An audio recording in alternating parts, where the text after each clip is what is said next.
प्रश्न तुमचे, उत्तर आमचे. अचूक, निर्भीड आणि सडेतोड. लोकशाहीचा खरा मंत्र म्हणजेच न्यूज लोकतंत्र. महाराष्ट्र राज्याचे मुख्यमंत्री एकनाथ शिंदे यांनी 21 ते 60 वर्ष वयोगटातील महिलांना नुकतीच लाडकी बहीण योजना जाहीर केली आहे. यामुळे सदर योजनेचा लाभ घेण्यासाठी आणि विविध दाखले मिळवण्यासाठी महिलांनी तहसील आवारामध्ये मोठ्या प्रमाणावर गर्दी केली.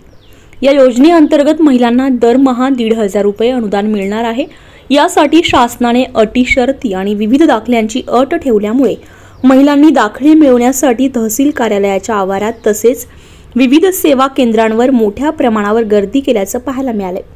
तसेच याबाबत अनेक महिलांना संभ्रम असून सामाजिक कार्यकर्ते आणि पक्षाचे पदाधिकारी यांनी महिलांना मार्गदर्शन करणं देखील आवश्यक आहे. तसेच सरकारने सदर योजनेचा लाभ घेण्यासाठी दिलेला कालावधी अतिशय कमी असून यामुळे अनेक महिला या योजनेपासून वंचित राहण्याची शक्यता देखील आहे. यामुळे मुख्यमंत्री एकनाथ शिंदे यांनी हा कालावधी वाढवावा अशी मागणी देखील महिला वर्गातून होते. एकीकडे मुलांचं कॉलेज प्रवेश प्रक्रिया सुरू असल्यामुळे विविध दाखल्यांसाठी विद्यार्थ्यांची संख्या देखील मोठ्या प्रमाणात असल्यामुळे ग्रामीण भागातून आलेल्या महिलांना अनेक अडचणींचा सामना करावा लागतोय. शक्य झाल्यास शासनाने योजना कालावधीमध्ये महिलांसाठी स्वतंत्र दालन उभारावं अशी मागणी आता महिला वर्गातून करण्यात येते. न्यूज लोकतंत्र 18 साठी अयुब शाह, येवला.